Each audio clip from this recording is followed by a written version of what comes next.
Could have waited, but we are live. Welcome, ladies and gentlemen. Welcome, and welcome. Now, there's only one video that's very fitting for such a stream. Hello there. Welcome, everybody. Welcome. So I'm going to have a lot I want to say in this stream. So buckle up, grab some popcorn, grab some munchies, grab some alcohol/water, and settle in. Now, the way I'm going to structure this Chosen Live is as follows. I'm going to tell you everything I thought about the episode, and then for the final half hour or whatever, I'll catch up on the chat and see what you guys had to say about it. But if I could describe, like, I've had a bit of time to sort of mull over how I feel about this show overall. And for me, the show is incredibly disappointing. I've got to be honest. It's incredibly disappointing. And it's such a shame to say that, you know. It's not like there isn't any good to this show at all. There's a lot of good, a lot of great moments. But I think the best way I can describe it is it's satisfying with some disappointments. The same way I think John Boyega described Rise of Skywalker. It's basically that. It's like satisfying. Like, I mean, I can watch it. You know, I'm a Star Wars fan. I'm a nerd with all that kind of stuff. Like, I can happily sit here and rewatch this entire series without a problem. Like, I'm a Star Wars fan. It's Hayden and Ewan for the most part. And I'll be on board. Like, I'll happily rewatch this show again, you know, for sure. Episode 5 and 6, I will gladly rewatch those in a heartbeat because they're what we came here to see. But I can't help but feel like, you know, and I've seen shout out to the channel Full Fat Videos. If you haven't seen his videos, go and check him out. He's flipping amazing. He did a video that I think really hit the nail on the head. He really summed all of it up perfectly. And for me, I agree. And what he's doing is incredibly brave because at the moment, everyone's kind of either, you know how I like to always say, the way modern audiences judge movie and TV now is either it's 10 out of 10 or it's shit. Like it can only be one or the other. It can't be both. There's no middle ground. It's either the high ground or the low ground. And there was some good to this. Like, I'm not going to undersell it, but I'm not going to oversell it either. There is a lot of good to this episode and the show, but there is a lot of problems. A lot of problems. There is a truckload of issues. And it's not something where, oh, just be grateful Hayden and Ewan are back. It's like, yeah, I would have rather they didn't come back at all if I know it was going to pan out like this. Like, don't get me wrong. Episode 6 makes it worth it, right? Episode 5 makes it worth it. Everything before that, not so much. You know, not so much. Episodes 4, no, not 4, not that. 5, 6, and the ending of 3, and the Hayden turning around image in 3. That's what makes this worth it. That's what makes this whole show worth it. But I can't help but feel like this show is just the definition of a missed opportunity. It's just one giant big missed opportunity. So spoiler warning before we go any further, ladies and gentlemen. Now, I'm going to get the Reva story out the way first because it's the one that I want to spend the less time on because it's pointless. Like, I'll say this about leaks, right? And I say this all the time.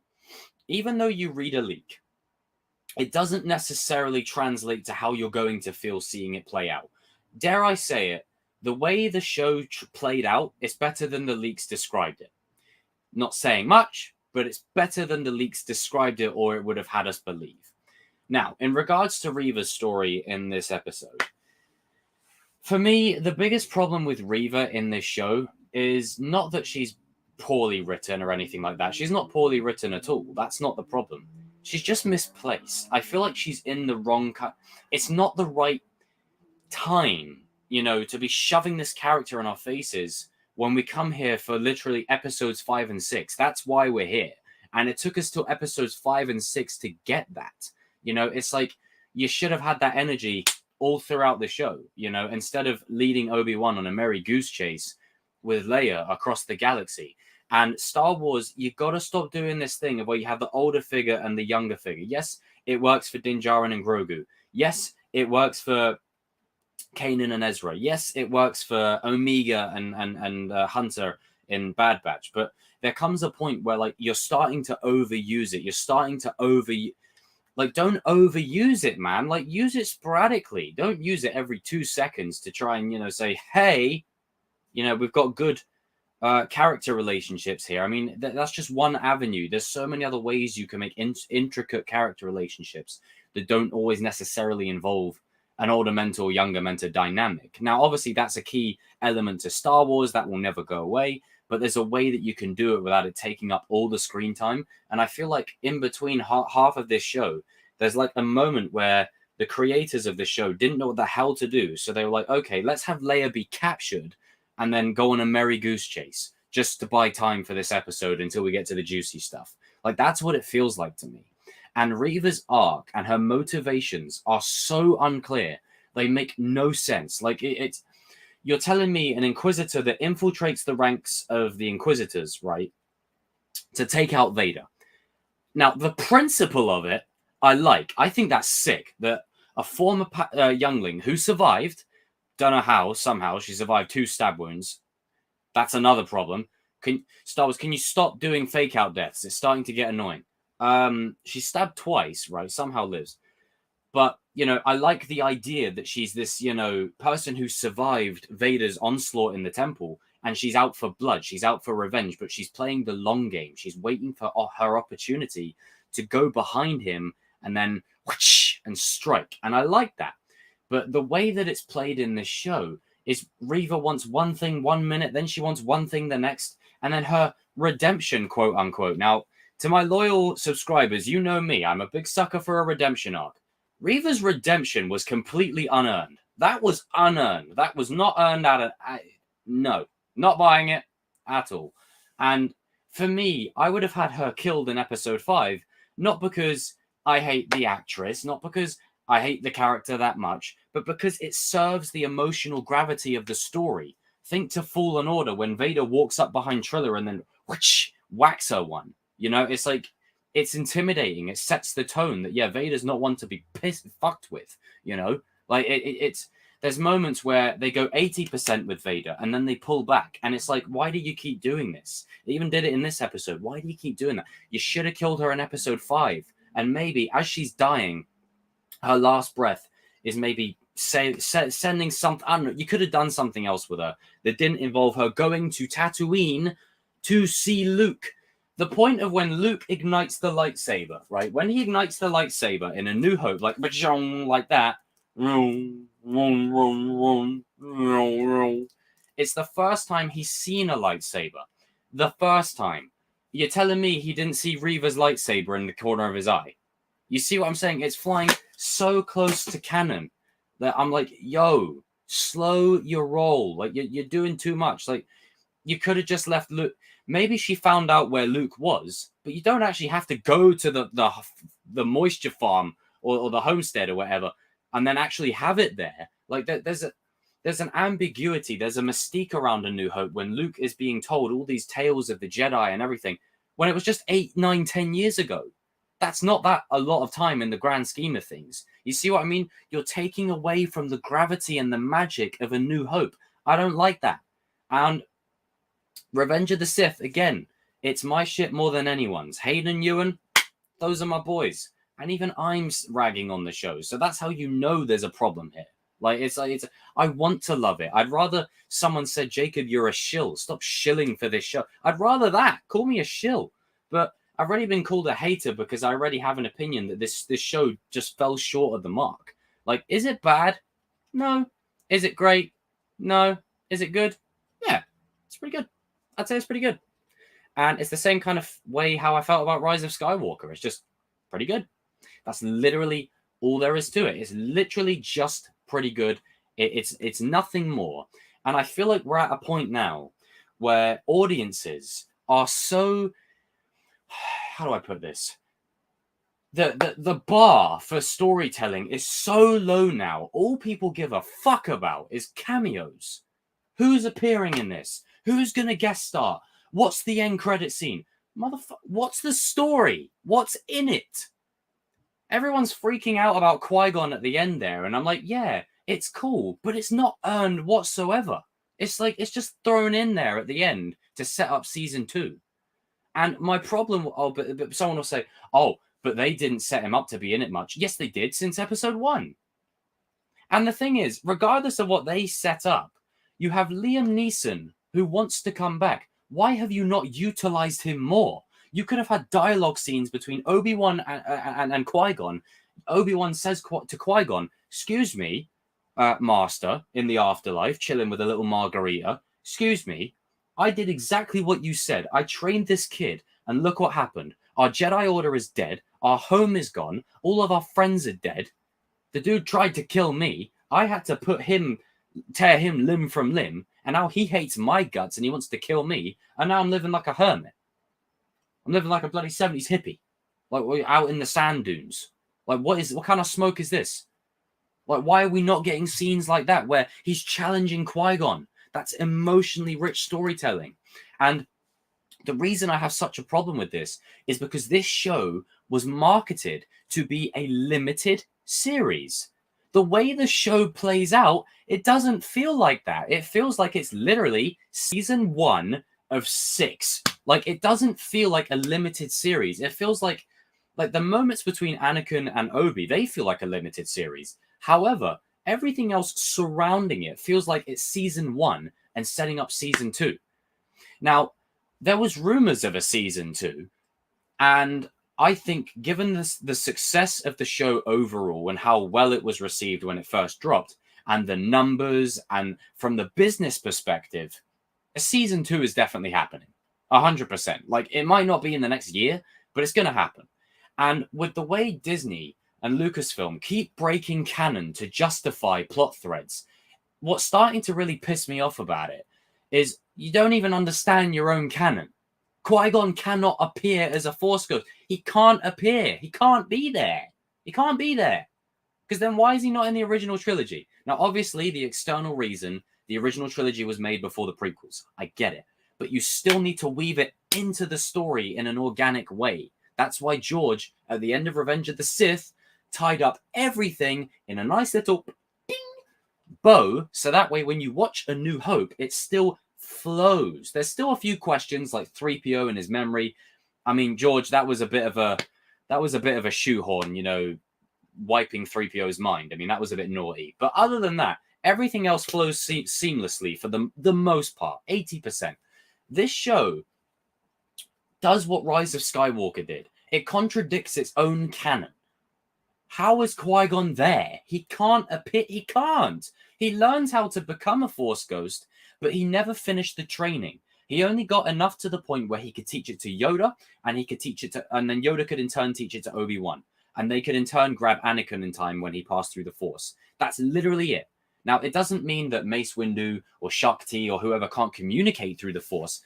They can, but the point I'm trying to make is it's clearly established in canon, in the Clone Wars show, silver screen.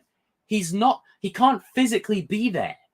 Like, he can, but not physically be there. Like, as great as it is to see him and, you know, as emotionally compelling as it was, like, I was feeling mixed emotions. Like, I was, on one hand, I'm on the verge of crying because it's like, I ain't seen Qui-Gon since I was like fucking 4 years old. But then on the other hand, I'm thinking, this is cheap. This is chintzy. You just threw it in there at the end just to say, hey, member. And I don't know what Disney's obsession is with doing this at the minute. They've done it with Doctor Strange too, you know, throwing all this nostalgia bait out there and bumping them off. Now, when I say nostalgia bait, I need to clarify this because I got a lot of shit thrown my way. When I say nostalgia bait, I don't just mean you play a soundtrack. That's not nostalgia bait. Nostalgia bait is tempting your audience with one thing and doing another. And what I mean by that, showing Professor X in the Doctor Strange 2 trailer, and then you just, you know, off him like that within seconds. And that's what this show felt like. It doesn't feel like a limited series. It feels like it was always going to be a season 1. So there's going to be a season 2. And in season 2, maybe more could appear. You could see, you know, Obi-Wan and Qui-Gon really working together to cement that. And with all the stuff we didn't get this season, we could get in that season. That's great. But the problem that I have is that it was marketed to be a limited series. That's why I was excited, because I was like, okay, they're going to go all in. Limited series, 6 episodes. 40, like 50 minutes, an hour a piece. Boom. Did we get that? No, we didn't. We got this like adventures with Obi-Wan and Leia, which they managed to make it work. But the problem I have with it is we're not here for that. We aren't here for that. We are not here for that. And this is where another contradiction comes in. Leia says herself in A New Hope, years ago you served my father in the Clone Wars, right? That's the line of dialogue. That line is now recontextualized completely because they went off on an adventure together. As great as their bond was in the show, I love seeing Ewan, and I'm not sure the actress's name. She does a great job. Great child actor. They have a great chemistry and a great rapport. It's one of the standout moments from this entire show. The problem I have with this is it took up so much more of the screen time than it needed to. This could have been resolved within 2 episodes. Why'd you drag it out? You didn't need to do it this long. And for the love of fuck, you've got Hayden Christensen back, bro. Where is the geezer? He literally appears and he slowly turns around in episode 3, and then he's in 5 and 6. Finally, it's like you go to the effort to getting Hayden back. How's this for an emotionally? This is what I'm on about with missed opportunities, and this is why I get pissed off with fans accepting the bare minimum. Right? When Vader's in his chamber, the one place he can breathe, how emotionally compelling would it be when Vader's sat in the chamber, helmet off, reflecting on everything? Maybe this is after the first duel he's had with Obi-Wan. He's like, man, why did Obi-Wan give up so easily? What, you know? And again, that makes Vader then look better for letting him go. You're telling me a bit of fire is going to stop bloody Vader walking through and finishing Kenobi off? No. But then if he lets him go, and then in the very next episode, he sat in his chamber like, why is he so easy? Why is he not putting up a fight? You know? And then Vader begins to reflect. He begins to reflect on his time in the temple. You maybe get a hallway scene of him killing Jedi Masters and stuff. How that affected him. Maybe a flashback of him and Kenobi training some more. Maybe a Clone Wars flashback, live action. Maybe him reflecting on Padme. You don't have to bring Natalie Portman back per se. You could just use stock footage. But maybe you throw that in there to remind, you know, for him to remind himself why he did the things he did. It was to protect her. And then maybe he has this moment of realization where it's like, I did all of this, and it means nothing. And then he has a moment where it's literally a Vader temper tantrum and the building shakes. Like the thing shakes. Like, and I'm not talking like Revenge of the Sith when he wakes up and he's like, no, after like destroying stuff, but similar, where it's quiet rage, where maybe he's like, like that. And then the building shakes around him. That would have slapped. And that's the kind of opportunities that they missed. It's stuff like that that raises the emotional gravity of this show and the stakes. It raises it up. Where was it? It wasn't there until the fucking final 2 episodes. Like, this is why I'm so annoyed with it, because it's like you had such a gold mine of an opportunity. Going back to Liam Neeson, how does Qui-Gon feel about this? What's Qui-Gon's thoughts or opinions on the fact that Anakin has fallen to the dark side, yet Qui-Gon was a staunch believer and advocate that he was the chosen one? What's Qui-Gon's feelings around this? What does he think? What does he feel about this? We didn't get any of that. Like, you just threw him in there at the end just to say, hey, remember. And then they did the same thing with Palpatine. It's like, Palpatine, yeah, it's great to see Ian McDiarmid again. And this is my thing, guys. It's great to see them again. It is. I love it. Like, the inner child in me is like, ah! But again, style over substance. That's the problem. That's exactly the problem. It's like what looks cool instead of what feels cool. The reason why No Way Home works with Toby and Andrew, yes, it's fan service, but it's still done in a way that is woven into the story. This is why I stand by what I said. Episode 5 is the best episode of this show, not episode 6. Episode 6 has great moments and the tone is better, but episode 5 is better primarily because the flashbacks serve the narrative of the story. We really focus on what we came for. Anakin and Obi-Wan, we came for that. You know, we get a massive treat, you know, a flashback to Attack of the Clones in that era. And, you know, I did like how the fight in that training sequence was used in their rematch. Like, I like that. I'll get to the duel in a bit because I've got a lot to say about that. But it's just my thoughts on the show and the finale overall.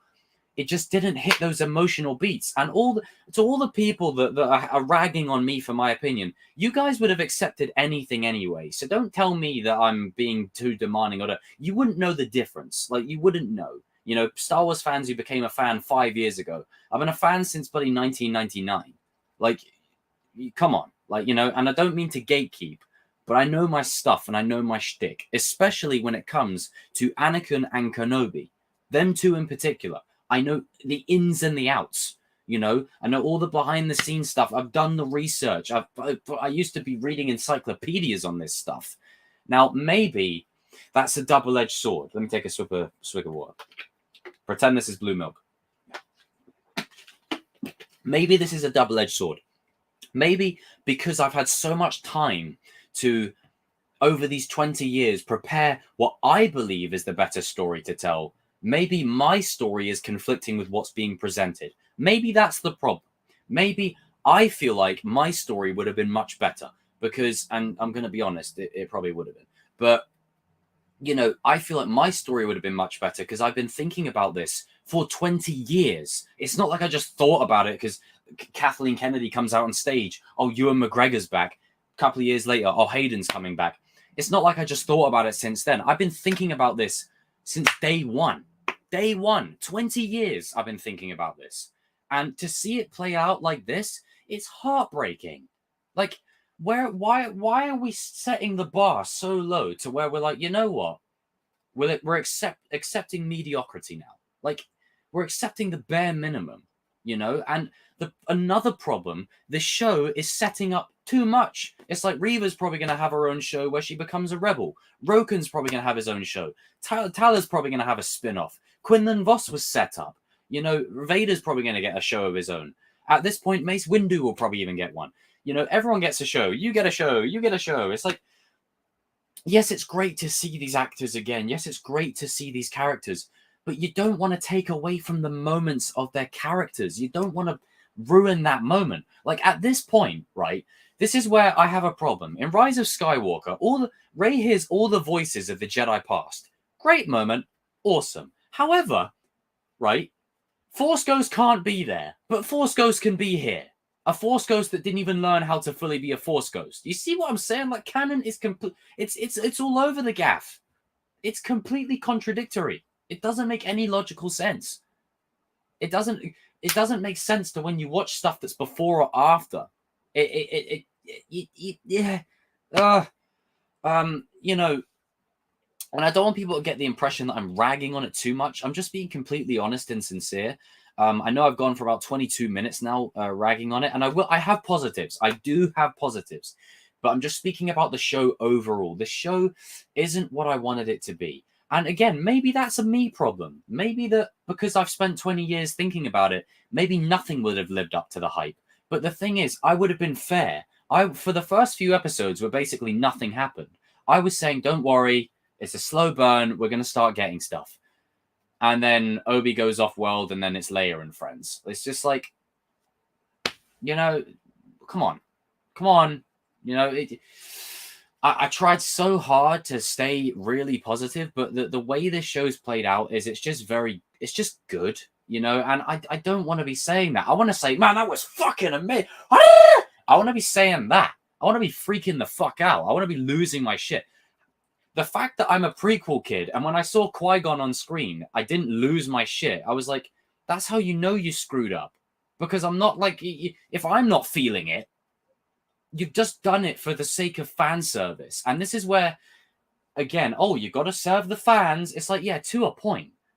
Fan service is good, but you've got to do it the right way. Not cheaply, not chintzy, not just throwing stuff out there just to say, hey, remember this? And my problem is we live in a climate where cameos, references, and Easter eggs are what audiences look for now. Yes, it's great, and it's good to pick up on little Easter eggs and little things, but what really sells me on a story is the nuance, the motivation, the character choices.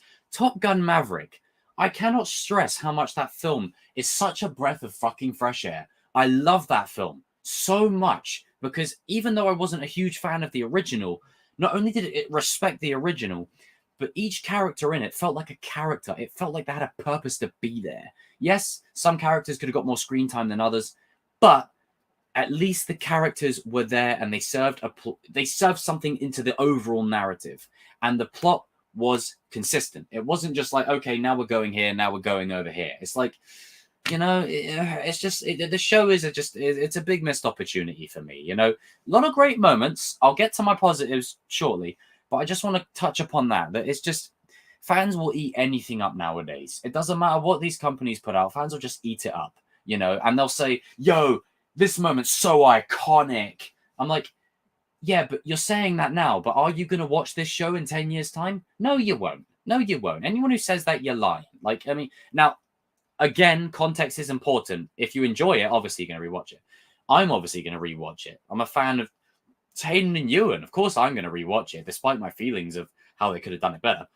But my problem is the general audience will not come back. They're here for the hype of the release, and then they go. That's the way it always goes. The ones that keep it going, the reason why we're still talking about the original Star Wars today from 1977 is because not only is it a generational story for one thing, but because returning fans had something new to pick at each time. Now, obviously, when it got to the prequels, things were a bit hazy, but at the end of the day, they were rewarded with Empire Strikes Back, Return of the Jedi, and then prequels brought in new fans like me, and then sequels brought in new fans of today. But my point is that, I want a reason to revisit this. I don't want it to just be like, hey, Hayden and Ewan are here. Yay! It's like, yeah, that's great. And I'm happy. Great. Good times. It's emotional seeing them two on screen together again. But it doesn't hit nearly as much as it should. And speaking of, the soundtrack. Hey, sheer.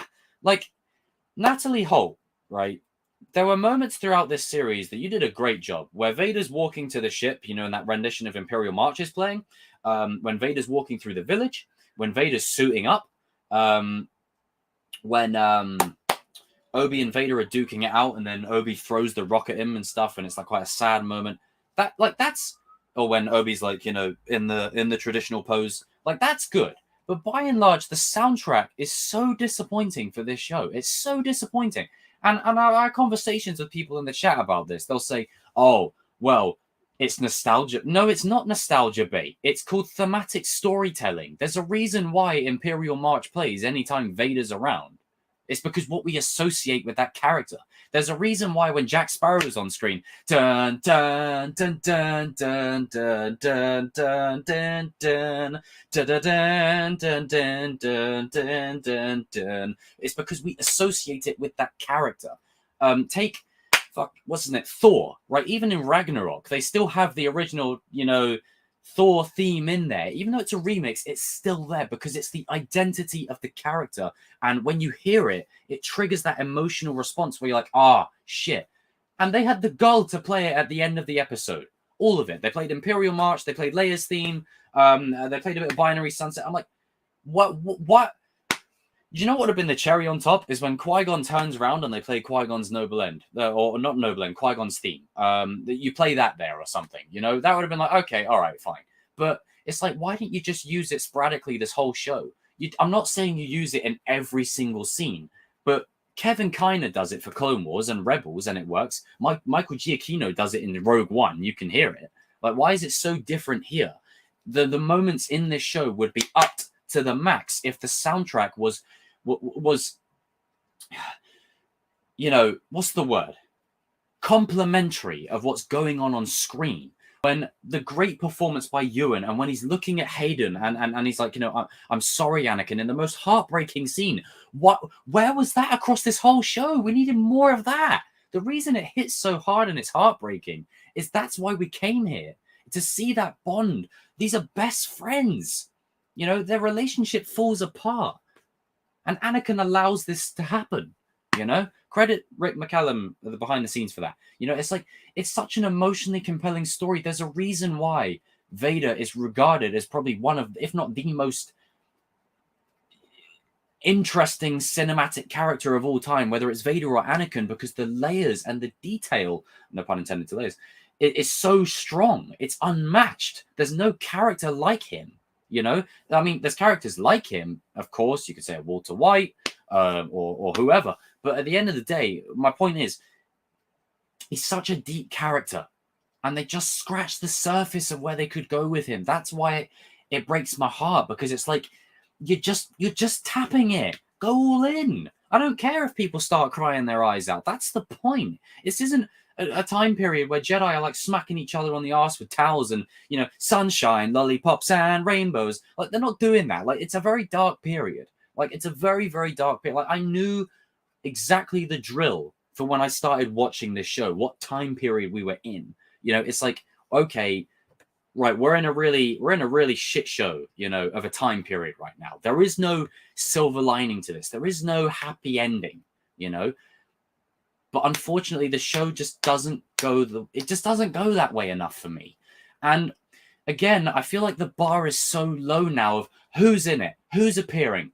What about the story? What about the motivations? What about the messages and the morals that we can learn? That's what I go to Star Wars for. Star Wars is not like any other brand. It's not like any other franchise. Yes, you can learn messages and morals from anything, but Star Wars has such a magic to it. It has such a mystique to it. It has such an aura, an enigma, that when you go to it, like when Yoda's lifting the X-Wing in Empire Strikes Back, there's no feeling like it, because it's like, holy shit, this is sick. Like, it's just the magic and the wonder. And I don't mean to be that guy, but Disney just don't get it. They don't understand.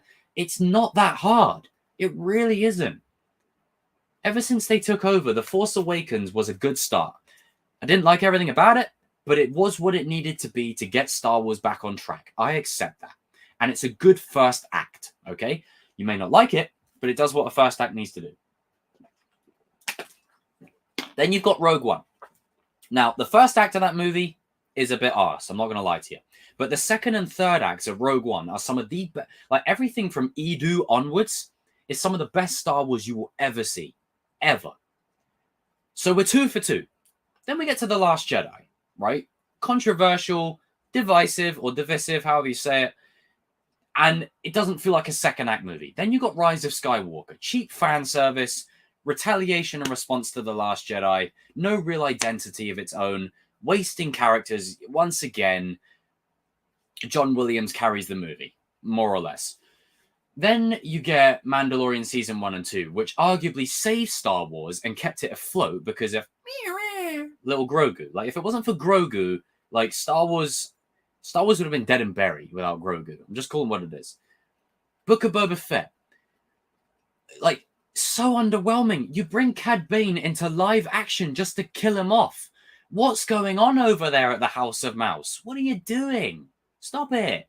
Like, there's better ways to do things, you know? And I don't want to sound like I'm just complaining for the sake of it. But this is just me coming to terms with the fact that this isn't George Lucas's Star Wars anymore. This is Disney's Star Wars. And in Disney Star Wars, people don't die. Lightsabers are like baseball bats. Characters are constantly faked out deaths. You know, there's a lot of hey member moments. There's a lot of misleading. Rise of Skywalker had Duel of the Fates in the trailers. Was it in the movie? Nope. Duel of the Fates in this trailer? Was it in the show? Nope. Like, how are you not going to play Duel of the Fates with the rematch of the century? How? Now, I've rambled on the negative for a long time. I want to get to the positive. Can't wait to check the comments section. It's probably going to be a fucking shit show in there. Positives, right? Young Leia, scene stealer, absolutely adorable. She's got the echoes of Padme and Leia all in one. And I love the moment where Obi-Wan says, you've got this, this, and this of Padme, and you've got this, this, and this of Anakin. That's beautiful. I love it. Some people thought it was cheesy. I was like, no. I mean, it's a little bit, but it's heartwarming. It's like, you know, he's basically saying you've got a bit of your mother and father in you, and you are a hybrid of what represents both of them at their best. You know, it's such a beautiful, sweet, tender moment. Then seeing Qui-Gon again in live action took me right back to my childhood, where I was like, man, I never thought I'd see Liam Neeson as Qui-Gon ever again in my life. And again, you know my thoughts and feelings on how they just pulled it out of nowhere. But seeing it, I was like, wow, finally. Holy shit, they did it. At this point, you may as well just bring Mace Windu back as well. Fuck it. Ian McDiarmid playing Palpatine again, something I called a while back. I did expect that. And again, this is my problem with it being last minute and then putting it in as a hey member. Palpatine and Vader don't get along. Like after episode 3, these two do not get along. It's literally a work co-worker relationship. It is not friends and all that kind of stuff. Vader hates him. Vader blames Palpatine for everything, and Palpatine is disappointed that Vader is never going to live up to his potential.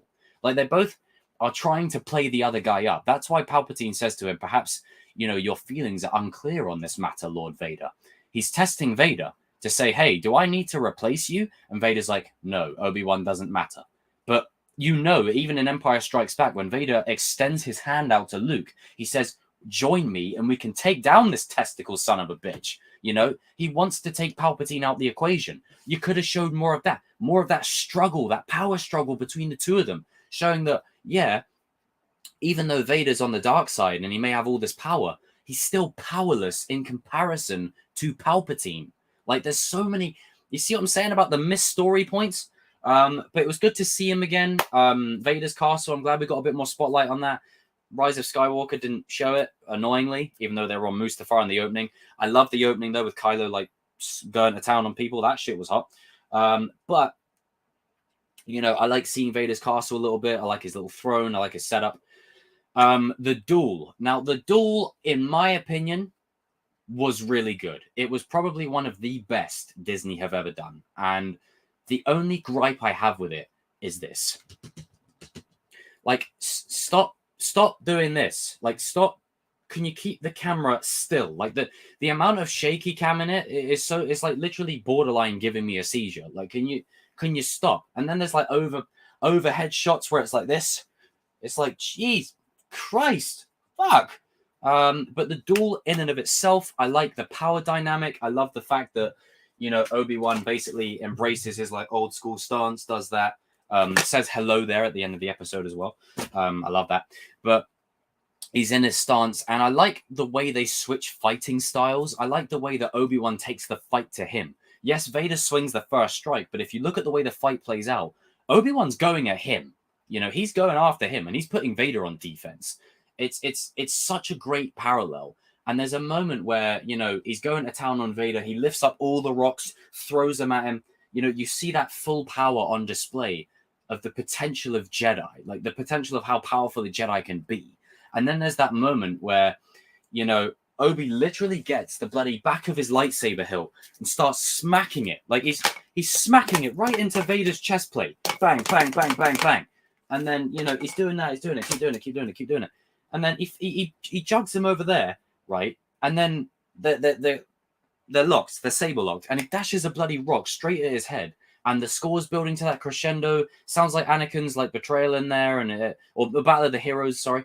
And like a rendition of it kind of thing. And it's heartbreaking. It's sad. And then it's almost like sad to see Vader in this position. It's almost like, man, Vader, you look like I take pity on you. You look helpless right now. And I know people will complain about Vader not being OP. I actually think they did a good job with that, because in this moment, Vader is not focused. He's off balance. Obi-Wan is the one who is focused, and Vader is being thrown curveballs left and right. And again, his ego and his overconfidence is his weakness. Now, there is a moment, again, that I do have a problem where he buries Obi-Wan. Like, he shatters the ground around him, which is fucking sick, right? Obi-Wan falls in. He's dropping rocks on him, left, right, and center. And then he just buggers off. Like, that's not Vader. Vader won't do that, man. He'll say, get a stormtrooper detachment down there now. Check the rubble just in case. Or Vader will stand there. Why does Vader keep walking away and letting people come back and blindside him? It almost feels like a cheap kind of way for plot. I just get the feeling that Vader would have finished the job. Like, yes, he threw rocks at him, but I have a feeling he would have probably got a flipping boulder or something and then started smashing it down there. Smash it. Like, not stop, that Vader's in that kind of headspace. But the lighting was great. I like how, the one thing I'll say about the Disney sabers compared to the prequel sabers in the original trilogy is the light does bounce off well off of the faces, which is really cool. Ewan's performance in this is fucking stellar. That dude carries the show once again. When he says, I'm sorry, Anakin, dude, my heart was breaking. Like, I was like, man, I'm going to start crying right now. For God's sake, Ewan. And then when Anakin says, you know, I am not your failure. You know, you didn't kill Anakin Skywalker. I did. There's two meanings to that. Anakin's saying it to Obi-Wan as a comfort. He's saying, hey, this isn't your fault, Obi-Wan. I made this mistake. This is my fault. This isn't on you. I screwed up. And then the other alternative as well is that Vader is basically saying, hey, he's taking an ego trip. He's like, you think you killed Anakin? That's what I did. That's my kill, homie. Like, that's basically what he's saying. It's, you can, I love the open to interpretation kind of thing. You can interpret it as he's saying that to Kenobi, but then also, you know, like he's saying it to Kenobi to comfort him. That's the Anakin side. But then the Vader side is like, no, I killed him. Like, it's, again, it's that conflicted nature, the contrasting of Anakin and Vader. Even though they're the same person, it's like a split personality complex, like Jean Grey and Dark Phoenix. Like, it's something like that. You know, I just got Doctor Strange 2 suggested to me. Get that shit out of my timeline. Get that off my feed. Disappointing. Oh, Scarlet Witch is on the same level as Anakin. Yeah, right. Okay. We're just going to throw that around nowadays. Yeah, everyone's Anakin, apparently. God. But the scene is so great. The way, like, Hayden's facial expression, again, is so perfect. The way you can only see, like, his eye, and he's like this, and he's evil, and he's looking at the Obi-Wan, like... And the way his voice is like bouncing back and forth between Hayden and James Earl Jones with the modulator. I love that. Again, it ties into Return of the Jedi, how you hear Vader, but then you also hear, I think Sebastian Shaw is it. And then it again, like there's a moment when Luke takes off Vader's helmet in Return of the Jedi, there's like a bump on Vader's head. Now we know where he gets that bump. He gets that bump because Obi-Wan bloody comes in there flying, bloody samurai slicing his helmet upwards. Which again is really cool, really, really cool. I just, you know, I think for me, I just would have liked to have seen more.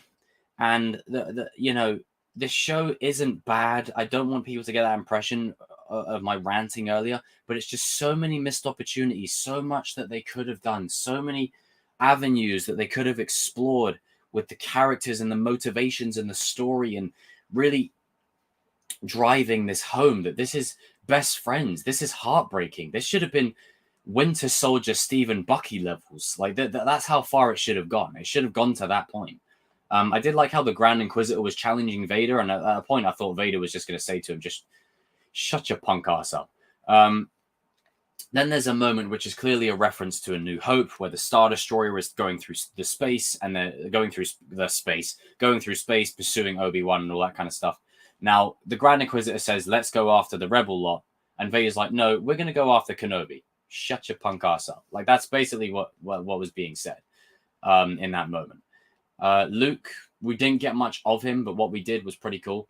Now, again, the duel is the highlight for me. I love the duel. I do like how the flashbacks from episode 5 link straight into the way the duel plays out, where they're like back to back like that, and then spinning it round and round, and they're trying to anticipate each other's moves. I love that kind of stuff. This is probably one of the best duels Disney have, dare I say it, this is probably the best duel Disney have done since they took over the brand. The only thing you could say comes close is probably the Force Awakens duel with Finn and Rey and Kylo, just because of its grounded nature.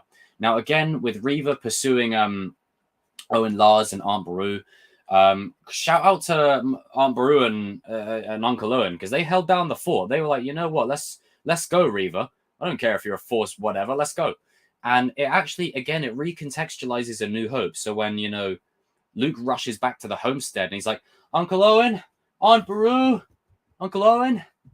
And then you see them both like burned to a crisp in front of the house. And you're like, holy shit. Like, now when you watch that scene, you'll think this is how their last stand would have gone. That this is what they would have been doing, fighting the stormtroopers off like this, trying to defend the one thing they call home and the one thing they call their son. You know, that's powerful. That's powerful storytelling. But again, the problem is that Reva, like, Luke should not see a lightsaber. I'll die on this hill. I stand by it. Now, again, the duel plays out. I like how they use force powers and they start force throwing shit at each other, and they're using the environment. And the thing is, they're not just carelessly throwing stuff at each other. They're doing it within reason. And if anything, if you put the Revenge of the Sith duel and this duel side by side next to each other, there's a lot of the fight choreography and a lot of movements that are exactly the same. Like when Vader like elbows like Kenobi right in the face, it kind of reminds me of Anakin when he just goes bang, and then Kenobi's like ah, and then Duel of the Fates kicks in and reminds me of better days. But then, you know, they make their last stand against Reva. Luke narrowly escapes. And I will give credit to Reva's arc where it's due, is when she sees Luke and it reminds her of her younger self. And, you know, she basically became the thing she swore to destroy. You know, that right there, that's good storytelling, because that links back to Revenge of the Sith, where Obi-Wan says, you become the very thing you swore to destroy. Like, it's a parallel, it's a full circle. And then Reva looks at Luke like, you know, I'm about to do the one thing that was done to me. You know, it's a good full circle for that character. However, I still feel like she should have been killed in the last episode. There's a lot of emotional gravity that comes with it. She still shouldn't be walking around. And then she just goes into the ether. Then she just goes into the ether. And you want to know what I think is going to happen? I think season 2 is going to happen. And I think Obi-Wan and Reva, well, Reva's going to be taken under Obi-Wan's wing. I think Obi-Wan's going to take her as like an apprentice. And Reva is going to die by taking on Vader one last time. And by then, she might get a hit in, maybe a hit or two on his arm. And then Vader will finish her off. Like that's something I could see happening. Or they could just go the rebel route. But with her being force sensitive, her being out there, there's definitely something they're going to do with Reva down the line. I just wish it wasn't as distracting in this episode, because it takes you out the moment of the duel. Like, you're trying to focus on the duel and then you're going back and forth and you're like, man, can I focus on the duel here? And then Obi rushes to Tatooine, and then Owens reluctantly accepts his help. Moses puts in a great performance, so does Ewan.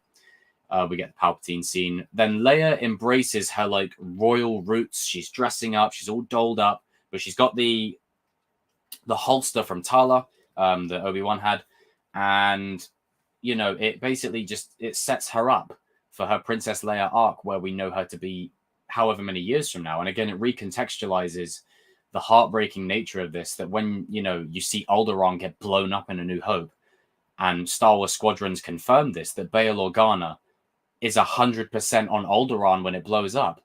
You look at these scenes and you're like, you know what? Leia lost a good father. Bail Organa did a brilliant job raising her. And the scene again between, you know, Ben and Leia, it's great. It's heartfelt. It's emotional. It serves the story. It's so well done. The performance is strong. I really, really adore it. And I think Ewan and the actress who plays Leia absolutely sell it. And then he goes back to Tatooine. He's in more of light clothing now. And this is the stuff I like. This is the deepest. This is the deeper, juicy stuff. He's wearing lighter robes now to symbolize his resurgence in the light. He started this show with dark clothing, darker robes, and now he's wearing lighter robes, and he's sort of embraced his old school self. He's sort of like, okay, you know, we're back, you know, I've embraced the light side, and he's more or less got his old traditional robes on. And if they're going to do a season 2, they're definitely going to link up his robes to look more like A New Hope, which season 2 is 100% happening. But the good thing is he's out of the cave and he's out of there. That's good. Out of sight, out of mind. Now, I will say I do like what they do with Owen at the end of this episode, because for me, Owen's always been a bit of a grumpy, you know, he has too much loose. What was the line? Hang on, let me take a second. He's like, Luke's just not a farmer, Owen. He has too much of his father in him. That's what I'm afraid of. Like, you just see him as this grumpy old guy, but again, this recontextualizes that Owen really cared about Luke. He didn't just care about him like he was dropped on his doorstep, like Harry was dropped on Uncle Vernon's doorstep in Harry Potter. It was such an emotionally, he treats him like a son, and he doesn't want anything to happen to him. He wants to protect him. He wants to be there for him. He wants to keep him safe. And it's at this moment where he realizes, you know, if it wasn't for Obi-Wan, shit could have got really bad the night before. So he reluctantly is kind of like, you know what, Ben, you're all right. But they both cordially agree it's best to stay away from, you know, Luke entirely. And I must say, I do like Obi-Wan's robe, like his cape. It's like sleeveless. It's like his gym attire. But back to what I was saying. There's like a moment where Owen looks at Ben as he's leaving, and he's like, Ben, do you want to meet him? It shows you that underneath that grumpy old man, there is a heart there. There is a heart of someone who cares. And I think one thing this show could have touched more upon was the guilt that Owen Lars felt. Because if you think back to Attack of the Clones, when Anakin first arrived at the homestead in episode 2, and he's introduced to the Lars family, Anakin's mum fell in love with Owen's mum. So essentially Anakin is family. It would have been nice to have heard more about Owen's feelings and perspective on that, and how that kind of served the narrative of the story and how that changed things. That would have been very interesting to see. But I do like what they did. Joel Edgerton did a great job with what he was given, and it was great seeing the actress who played Beru come back. That was awesome. Of course, Obi-Wan gets his, traditional catchphrase. Let me just play it. He gets his traditional. Hello there. He gets his traditional catchphrase. Hello there. They know what they were doing with that.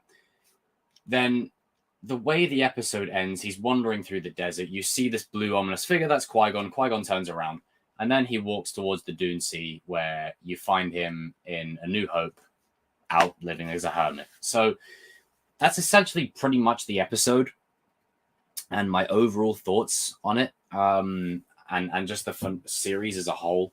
Not bad, just very, very, very underwhelming. Just a lot of missed opportunities. But if there was any saving grace, it's episodes 5 and 6 for me.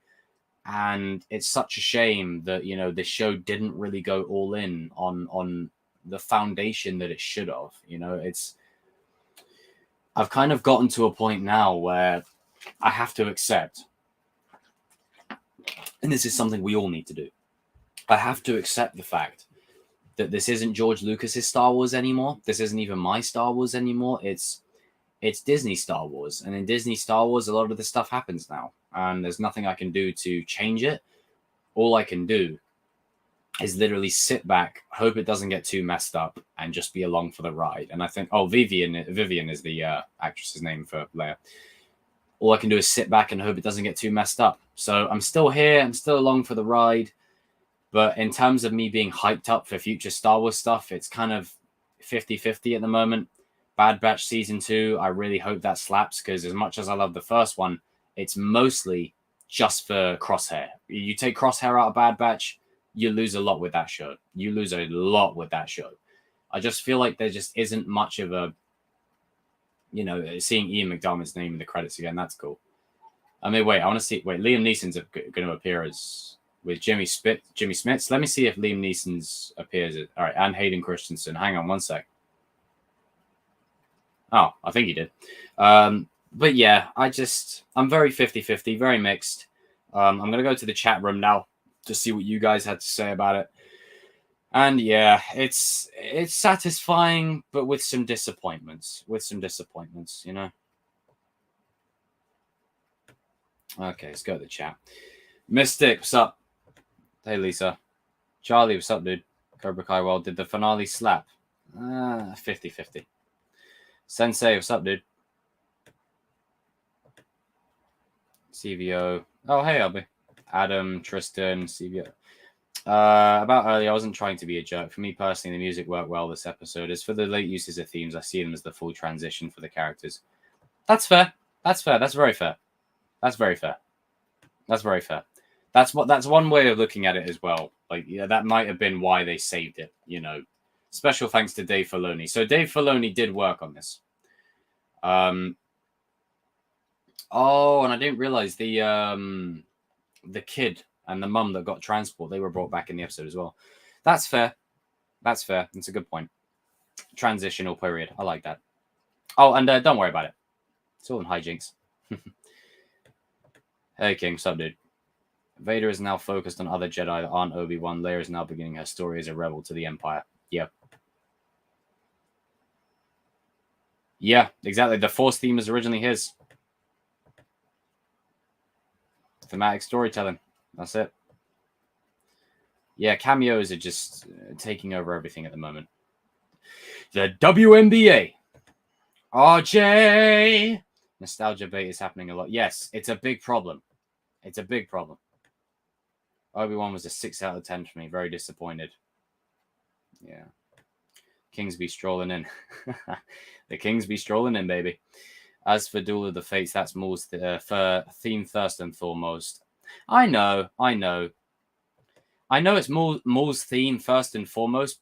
It does make sense thematically because George Lucas said he wanted a recurring theme in the prequels, and he brought that back when Obi-Wan and Vader were duking it out, and then Yoda and Palpatine were duking it out, because it's quite literally Duel of the Fates. How those two duels play out in Revenge of the Sith will literally determine the fate of the galaxy. So it does make sense thematically. It's just a different way. Jamie, hello there.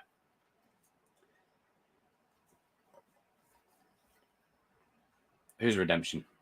The finale was the best episode for me. If the whole show didn't focus too much on Reva and Leia and more on Obi-Wan Vader, it would have been better. Exactly. I agree. Exactly.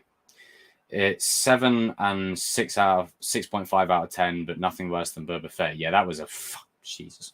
That was a dumpster fire. Bringing Cad Bane in live action just to kill him off. Hope you're good, Stuart, by the way, brother. Would you say this finale is better than Boba Fett? Yeah. I'm going to be more honest. I feel like Disney with the MCU and Lucasfilm with Star Wars are catering more to the casual viewer rather than their core fan base. Exactly. You know, it's just... It's literally like, you know, hey, casual viewers, watch this. Get on the bandwagon. It's like, no, they're not going to come back. We're going to come back. Like, come on. A Force Ghost story. Qui-Gon goes to Disneyland. Jesus. The show is just nostalgia bait to say, hey, yeah, essentially. It just feels exactly like that. I don't know. 50-50. Very mixed feelings. Nowadays, we just accept mediocrity movies. I want to come out of a movie and show saying that was freaking great. Exactly. Top Gun Maverick. Guys, I cannot recommend it enough. Top Gun Maverick. You will not be disappointed. I was never a Top Gun fan at all until I saw that movie. That's how good it is. And dare I say, it's actually better than the original. Controversial take. But... well, as good as the original. That's better. Yeah, it's just, they're just not doing it for me at the moment. They're just so cheaply put out. It's just like, just because it's got the character, you think we're just not going to ask questions? Like, come on. Treat your fans better. I've heard Disney stock is dropping. Well, I'm honestly hoping the reason why is that they are releasing average content that many people are just not interested in. Or the content that they're releasing is not sticking around to meet, you know, it's not leaving an imprint or a footprint big enough to justify the stock. You know, that's the problem. But maybe that's just because Disney are buying everything. When Vader says Anakin's gone, it's absolutely heartbreaking. Exactly. That's the kind of gravity that this show needed from the start to finish. It's that level of stuff. Like, that shit was heartbreaking. I need to watch Superman and Lois. I really need to get on that. Yeah, like, in the moment, like, it's a cool scene when Kylo killed... like, and also, to Kylo Ren's credit, right? He's not like Reva in this situation. When Kylo's about to kill Snoke, he puts the ignition part of it right on Snoke. So as soon as he ignites the saber, it goes through him. Reva walks up to Vader like this. Yes! Like, you know, of course, like, bloody Vader's going to intercept it and say, whoa. Somehow Palpatine returned. Jesus. That Star Wars was owned by Disney. Oh, now you know. Shaky cams. It's annoying. It's annoying. I sort of knew that Vader was going to get his helmet scrapped. The combination of Christensen and Jones's voices is amazing. Yep. I love that. Just came home from watching Top Gun. What a movie. Yeah, perfect timing, Connor. Damn right. Let him know. Let him know. And? Let him know. Let him know. Top Gun Maverick, I'm telling you, it's where it's at. Go and see it. And everything in that movie was filmed for real. It's practical, the whole thing. Real jets. Sorry, that's just the filmmaker and me coming up.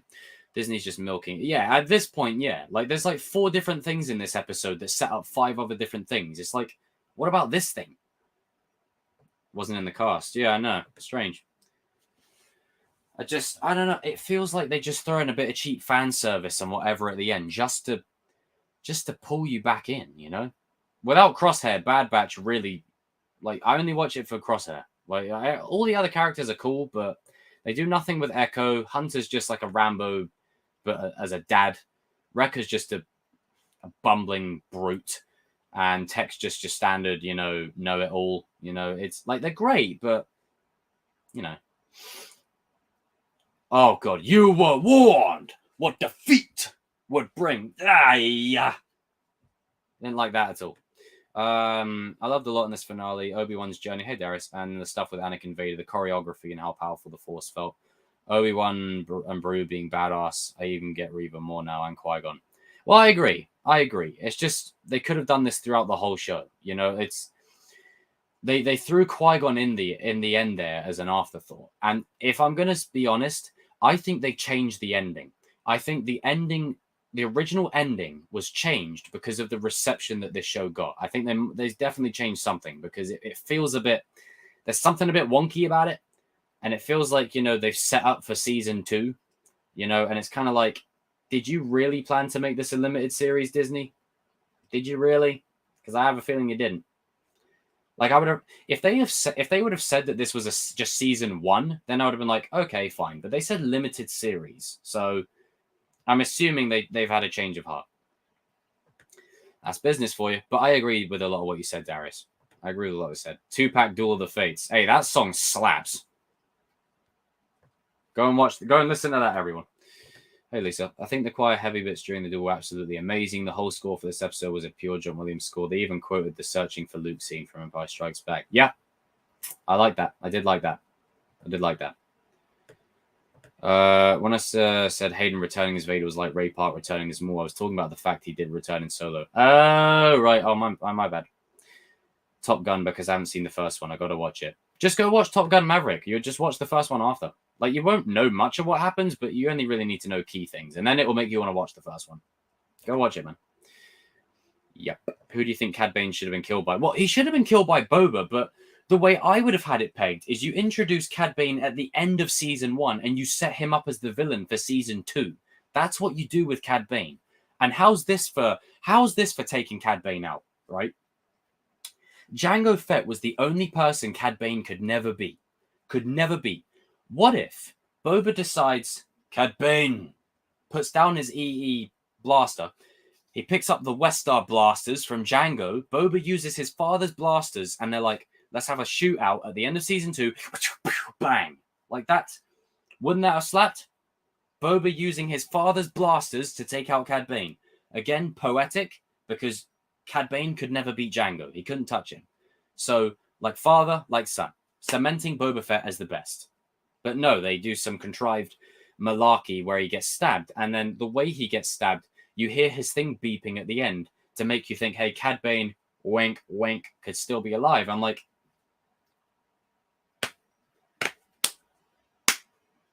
can we stop doing this? If a character's dead, can they just stay dead?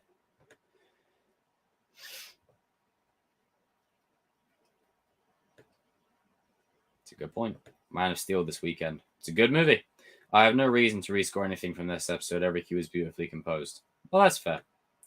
Superman Lois, it's a brilliant show. Jurassic World Dominion also did nostalgia bait with original characters. Well, I mean, look, I do want to clarify. Nostalgia bait doesn't just mean bringing nostalgia in. Nostalgia bait, essentially what I mean, is throwing nostalgia in there and not doing anything gratifying with it. Like just throwing it in there just to get people on board and talking about it. That's why I see it as. I haven't seen Jurassic World Dominion yet, and I'm kind of skeptical too. That's not the real cut. It was left so open. Exactly. It was left so open. So open. I'm like, Disney, can you give me an honest answer? Did you really intend for this to be a limited series? Because I'm calling BS. The way this season pans out, right? It pans out like this was season 1. You're probably thinking, oh, we've got 10 years between now and A New Hope. And could you do 10 seasons of this? Yeah, sure. But I don't want you to keep taking Obi-Wan off-world. It cheapens the moment. He's supposed to be protecting Luke. He's supposed to be there as his guardian angel, He's supposed to be that crazy old man over the hill. Stop taking him off-world. Stop it. After this, don't take him off-world again. No more. This is why when it was announced it was a limited series, I was excited because I was like, okay, this is your one time to get away with things and push canon just a little bit. But They've gone a bit too close, if I'm being honest, just a little bit. Jedi Younglings in Bad Batch. Oh yeah, got Gungi, whatever his name is. Jurassic World Dominion is a travesty. Yeah, I won't be watching that. The SC-38 reimagine was done better than this. I agree. I do like the emotion of this though. But yeah, I do agree. Hey Dominic, movie is. You telling me Jurassic? Well, it's not even about dinosaurs, even though they're everywhere in the world. Oh my god! Since when did Django and Bane fight? Oh, they've never fought, as far as I know. Hang on, I don't think they ever had. I don't think they have ever faced.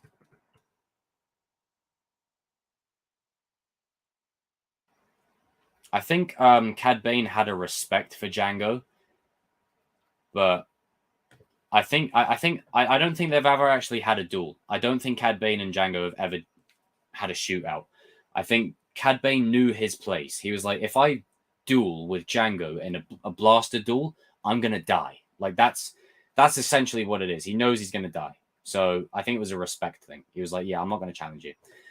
We are the Flash. Ugh. Blue Boy, what's up? The Giant Locust. What kind of shit is that movie? Jesus. Grasshopper? What kind of movie is Jurassic World Dominion sounding like?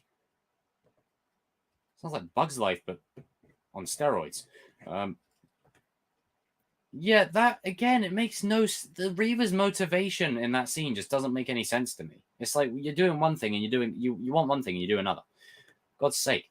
All I want for Kenobi Season 2 is training with Qui-Gon to become a Force Ghost, Luke a tripod Force journey like Yoda did in Clone Wars. Yeah, that's essentially all they'll do. And they'll probably have like an end credit scene where Darth Maul shows up and then they link it with Rebels and that'll be the end of it.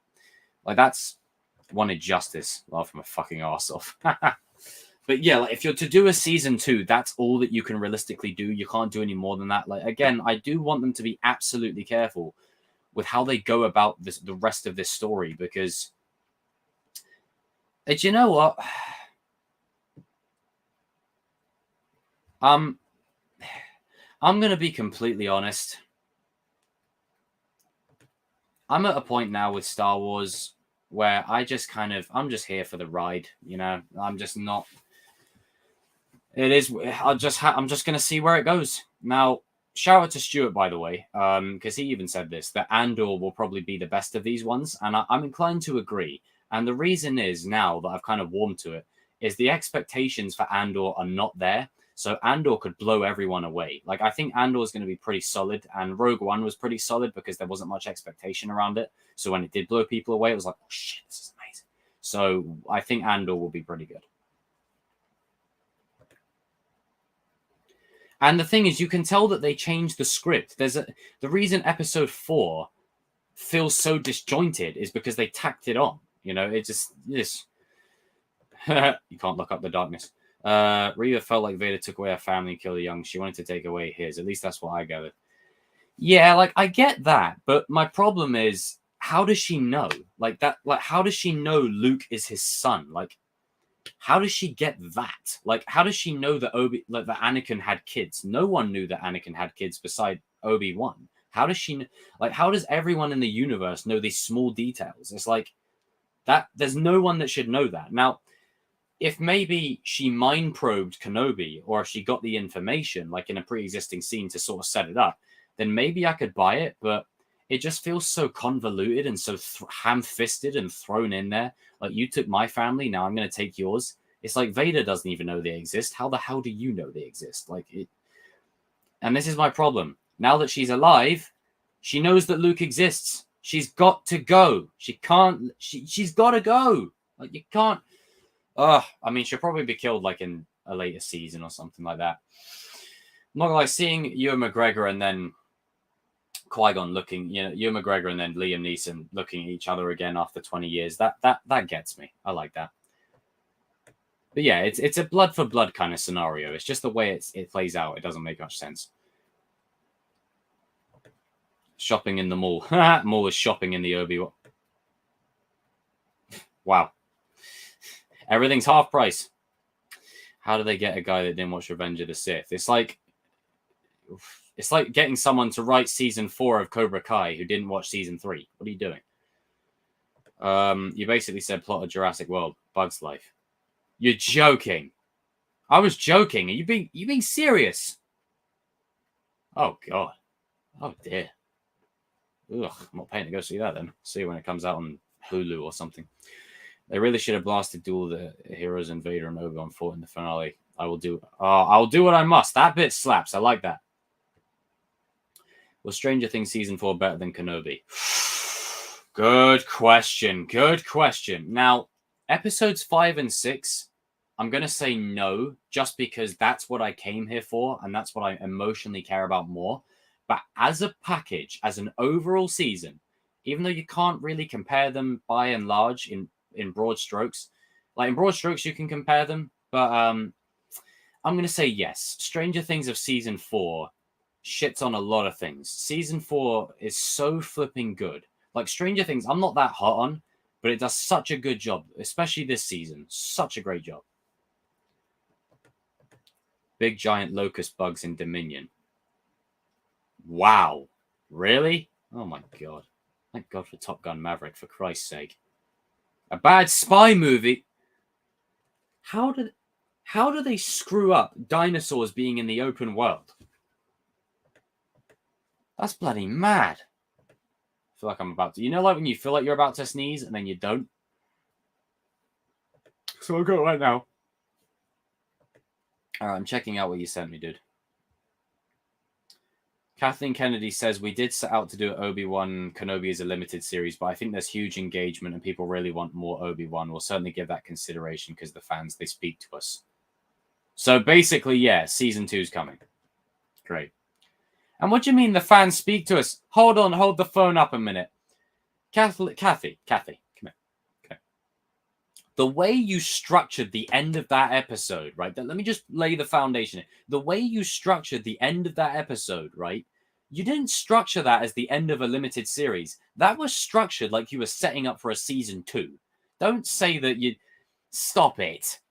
Can Disney just come out and say they set up season 2, please? Like, can we just call it what it is? Like, for Christ's sake. Like, for God's sake. Thank you for sending it my way, CBO, by the way. What is it? There you go. Look at this. Look at this. We did set out to do Obi-Wan Kenobi as a limited series, but I think there's huge engagement and people really want more Obi-Wan. Because you left it on a cliff. You didn't tie it up. That's the point. It doesn't feel like a limited series. That's my problem with this whole show. It doesn't feel like a limited series. It feels like it was literally set up to do another season because it was successful. That's my problem. It doesn't feel like a limited series at all.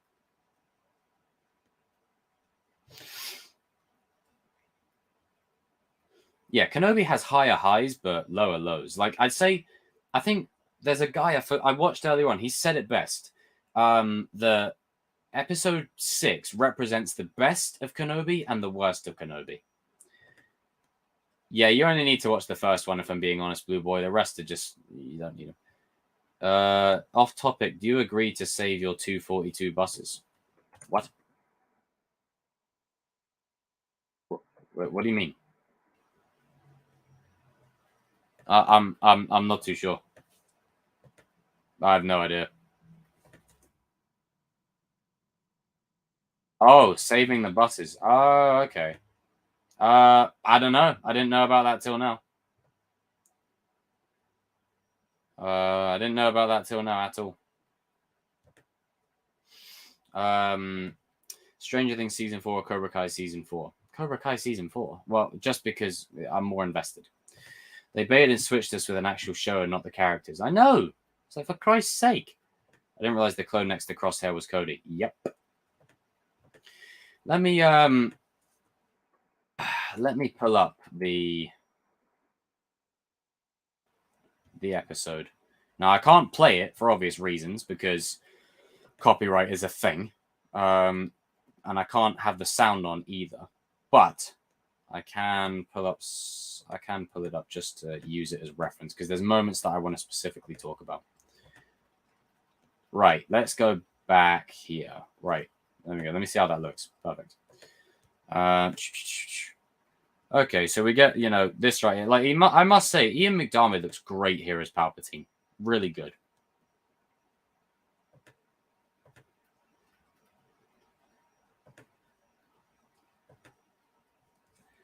Ah, man, seeing Qui-Gon after 20 years. 20 years it's been. I don't know how I can describe it. It's just a feeling that I can't explain. It's just a feeling that I can't explain. Vecna has a lot of similarities to Vader in a way, funny enough. A bit of Voldemort too. Yeah, he's like a hybrid of Swamp Thing, Voldemort, Freddy Krueger, Voldemort, and Vader. I think I said Voldemort twice. I don't know. I might have, might not. I mean, I didn't mind the fight. I just wish it was longer, and I just wish that they focused on it more. You know, that's what I really wanted. Right, where is it? This bit here, right? This bit breaks my heart. Ewan absolutely sells this moment. He absolutely sells it. Look at the pain in his eyes. Like, Christ almighty. Let me change the color of the... There you go. Much better. Look at the pain in his eyes, for God's sake. Like, Ewan McGregor, man, get this dude an award. Please get this dude an award. Holy shit. Acted his bollocks off here. And I love the fact that, you know, this is the stuff I wanted more of, you know, it gets to a point where Kenobi's like, you know, oh, I'm sorry, Anakin. It's my fault. Rah, rah, rah. And he's like, you know, I'm not your failure, blah, blah, blah, blah, blah. And it's like Vader selling out of a horror movie. It's actually, it's scary, you know, knowing that this is still Anakin. Like, I do like how the blue shines on him as well. Like, showing the contrast. Like, the blue from Obi-Wan's lightsaber is shining on Anakin when he says, hey, I'm not your failure, aka it's not your fault, Obi-Wan. That's Anakin.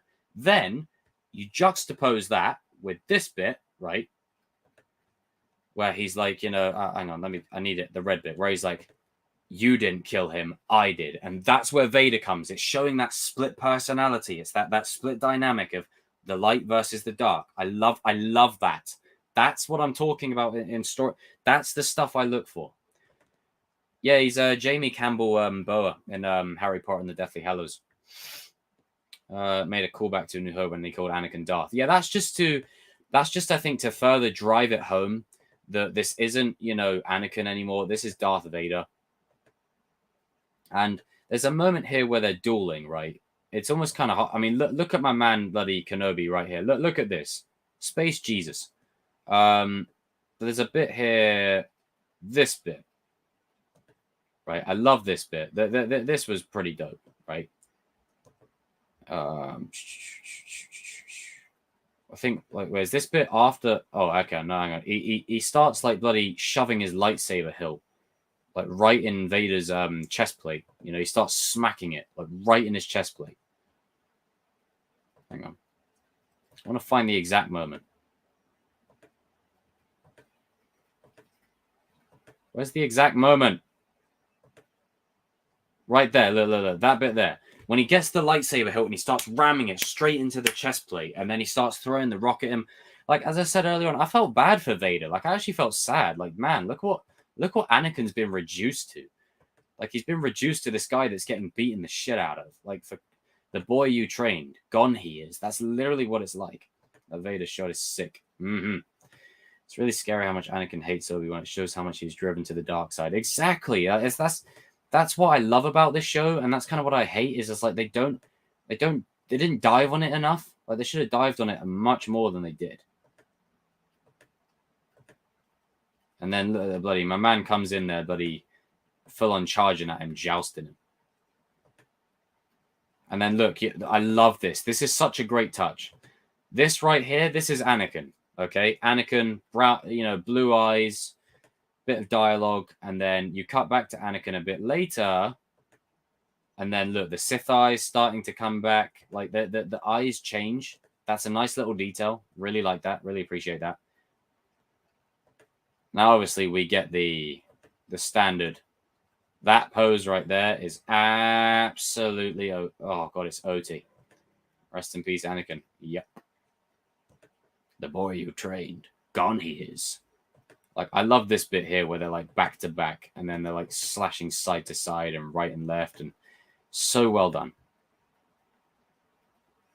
Then again, this bit here is a reference to A New Hope when.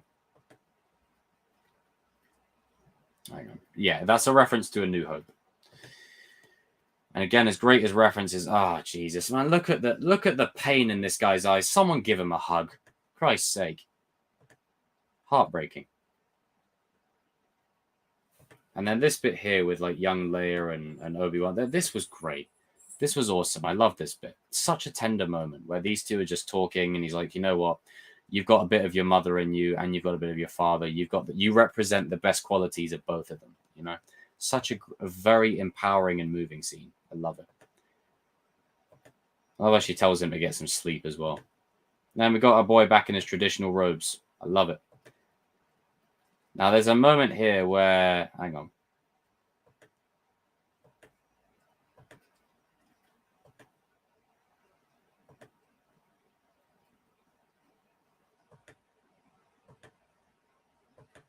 Trying to get it bang on. Sake, go back a second, please. Oh, okay, I'll just leave it there. But there's a moment where he's looking at Obi-Wan leaving, and he's like, you know what? Ben, come and say hi to him. Lisa, thank you for the £5. Thank you, thank you, thank you.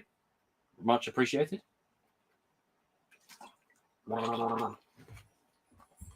Thank you. Cheers, Lisa. Andor. I'm looking forward to that. Yeah, but I don't know. They've got to be careful. This is what I mean. This is why I wanted it to be a limited series. I don't want them to play around in the sandbox too long, you know? Hello there. He said it. He said the line. He said the line. And he just wanders through the desert. Where's that? There's a moment where I absolutely love. Oh, God. I love this bit here where, like, the blade, you hear the blade literally on camera. Oh, God, it's beautiful. Where is it? Now, this shaky cam stuff, they could have stopped doing this a little bit, you know? They could have held back on that. But, yo, when this happened, I lost my shit. Vader literally crushes the ground beneath his feet to drop Obi-Wan right down into it. Like that.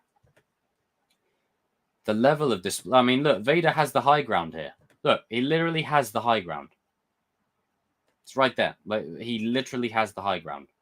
For Christ's sake.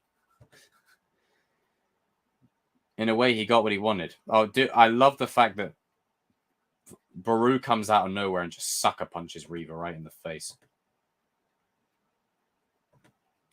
And I like how physical the fight gets between Obi-Wan and Vader as well. Like, they're not just like throwing rocks at each other and shit. They're like physically punching each other and kicking and all that kind of jazz.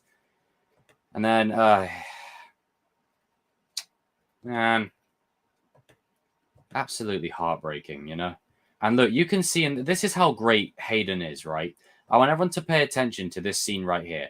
Even though Hayden in this moment is playing Anakin and Vader, he's playing the rage of Vader, but he's crying as Anakin. Like that's the turmoil. That's the tragedy of Anakin Skywalker. Is he's torn between two people. You know, he's torn between Anakin and Vader. It's that split personality. He's got the rage and the anger that Vader has in the current moment, but then also he's got the same, you know, compassion and kind-hearted being that was Anakin. That's why he's crying here. You can literally see water running from his eyes. You know, it's Obi-Wan. Yeah, he did. He socked him right in the jaw. Hello there, Mystic. But yeah, it's such a great moment. You know, you can see the tear coming down from Hayden's eyes and everything, and then you see the tear coming down from Ewan's eyes, and it's so heartbreaking because in this moment, Obi-Wan realizes that there's nothing I can do to save him. I can't save him at all. There's nothing I can do for this. And for me, like it's just such a heartbreaking realization that Obi-Wan has to go through and see this. So sad, man. And then look at the rage on Vader's face. Like he's like, you know what, I'm coming for you, bitch. Like, that's basically what he's saying here. Oh man, I loved it. Loved it. Now I'm still not 100% on it, but at least the finale's. Oh, by the way, this is another reference there when Anakin brought his mother back from the Tusken Raiders, and she was dead. Like, this is what this is a callback to, that Reva's holding Luke. That's what that's a callback to. You are my brother, Anakin. I loved you.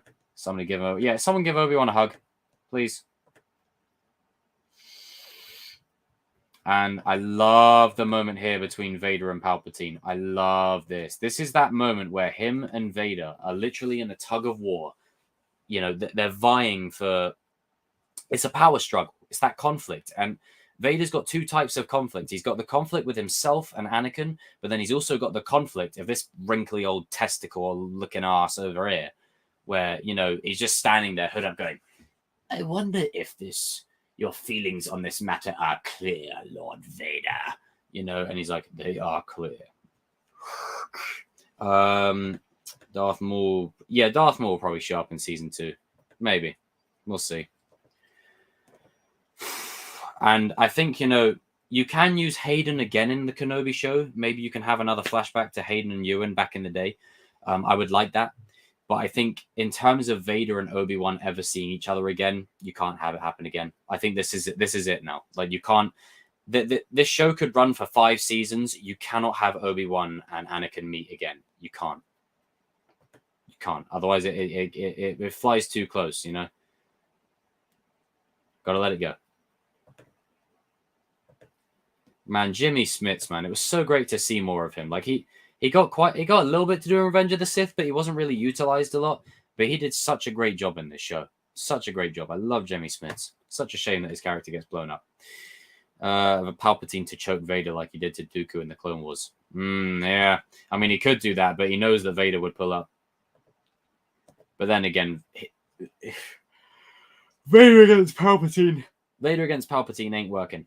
Palpatine would cream. Just because of the suit and the restrictions and all that.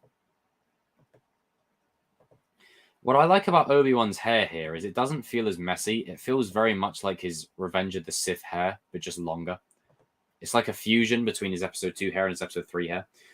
The scene between Vader and Kenobi was heartbreaking. It shows us why Obi-Wan gave up on hope of Anakin being back.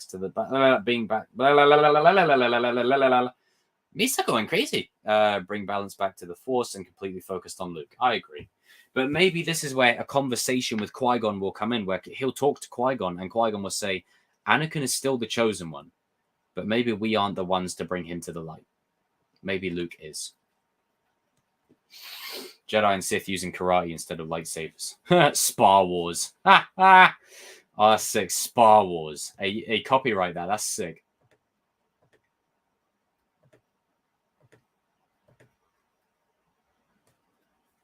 I like how he gets out of this cave. Good. Oh, man. This was heartbreaking, man. Look at this. Vader on the floor, down and out. Obi-Wan standing tall. Man, look, he comes flying in there. Like, he's like, hey-sha! Right across his helmet.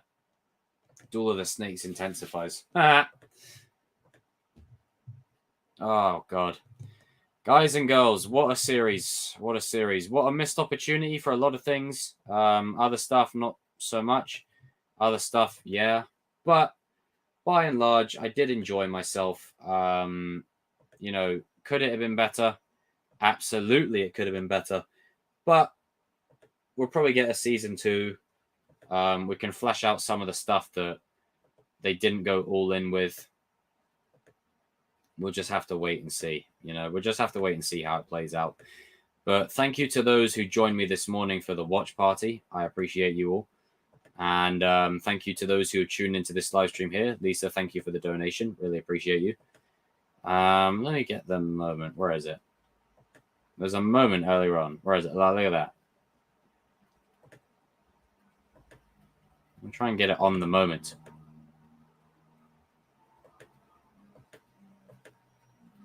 Sake. It goes by 10 seconds. Christ. There's a moment that I want to get. Where is it? There you go. That'll do. That'll do. That'll do. But guys and girls, I'm going to round off this stream. It's been a good hour and a half. An hour of me venting, and then a half hour of me just chilling with you guys in the chat. But also, I do want to preface this by not preface. That's the wrong word. I do want to conclude this by saying that I don't hate this series. I like it. There's a lot I love about it. There's a lot to love about it. But I think, you know, the way that they marketed this show, they should have said it was season 1. You know, this limited series, it was never meant to be a limited series. Like, I think that was an out and out lie. Like, just say you did a season 1, you're testing the water. Yeah, okay, season 2. So yeah, season 2 is definitely happening. Yeah, season 2 is going to happen. I don't know what they'll be doing it on. Like 6 episodes of Qui-Gon training Obi-Wan. Like, that could be cool, but for 6 episodes, that makes for a very boring story. Like, it could work, but then again, you're going to take Obi-Wan off world. Don't like it. Yeah, this is probably my biggest mixed bag, and I think it will always be. But I want to round off by saying that the reason I feel so strongly about this is because this is the part of Star Wars that means the most to me. And I know people say that all the time, like, oh, Revenge of the Sith is my shit. It's like, no, genuinely, this is my Star Wars. This is the stuff that I grew up on as a kid. And, you know, Revenge of the Sith hits different for me, and it got me through a lot of dark spaces in my life growing up, because there was a part of it where I could relate to Anakin. Not in him going around killing kids, but the rage, the anger, you know, the point where you get so blinded by your rage, your anger, and all that stuff. You make so many stupid mistakes. You do so much bad stuff. But, you know, the point of Vader's story was there was always a hint of redemption there, and that he could find his way back home. And that was what I took from it, you know, and that's why I feel so strongly about this show, because I've had 20 years, you know, to ponder this, and 20 years to figure it out. And it just hasn't panned out the way I expected it to. And, you know, again, maybe that's just me having too much of a high expectation thing. Like, maybe it's on me. Maybe it's my fault for thinking that way. But at the same time, there is a point where it's just like, hey, you know, it can't all be down to me, you know? It's just like, come on, like, for Christ's sake. Right, hang on. There you go. I'll leave it there. It's just, yeah, I agree. It's the most interesting.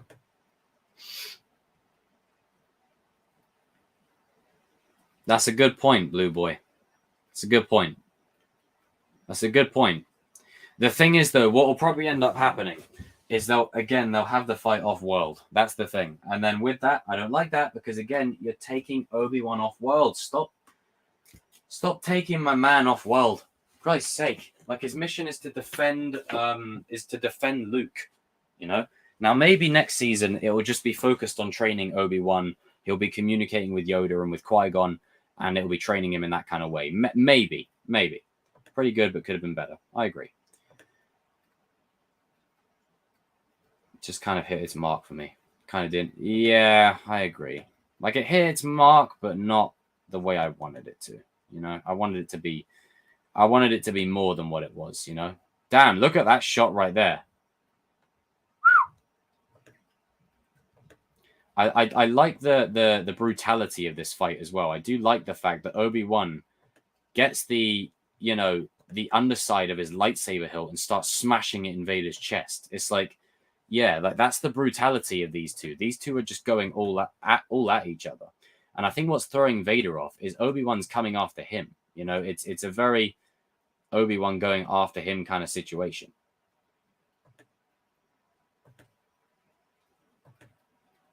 But yeah, that shot right there, look at that, where he's dousing him in rocks.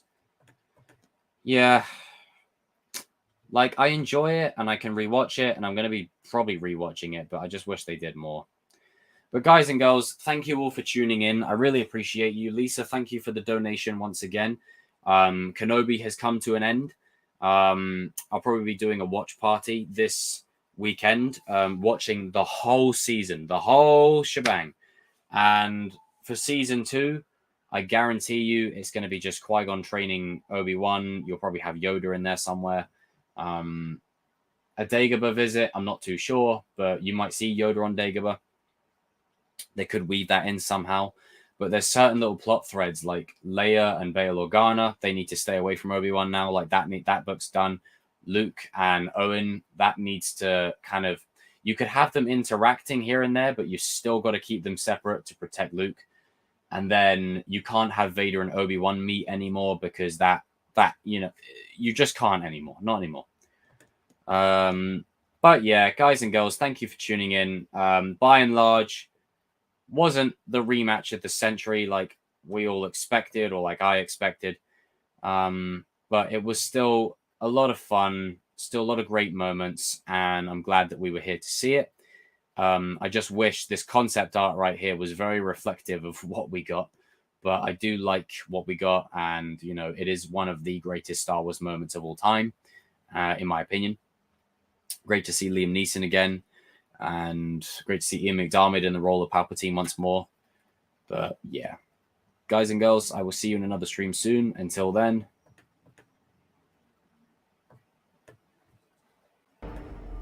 Hello there.